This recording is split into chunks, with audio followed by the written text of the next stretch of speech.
the partner, now this is again a repetition of the same thing, this bond. The sexual health of the partner or spouse need to be determined and improved simultaneously. See, sex is between two people, right? Two partners.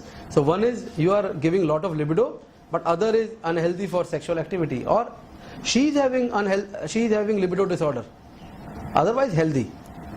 Then what will you do? So even she should be part of the consultation. Even her libido issues should be solved, and it's a big problem. Women is never, now things are changing. And women are coming out and they are talking about their at least their sexual issues and their sexual gratification and satisfaction. Some time back, a good time back I should say, some study was conducted where I think they interviewed thousands of women globally and asked them how many times they really had orgasm throughout their life. They were a very good number. They didn't even know what orgasm is all about.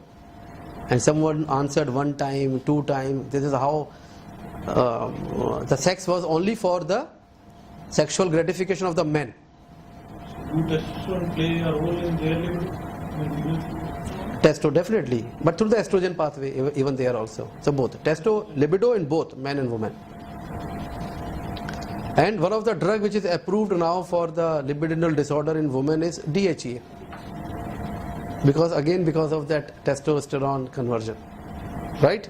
So now at least people are talking about it. They are becoming part. Otherwise, only men used to come.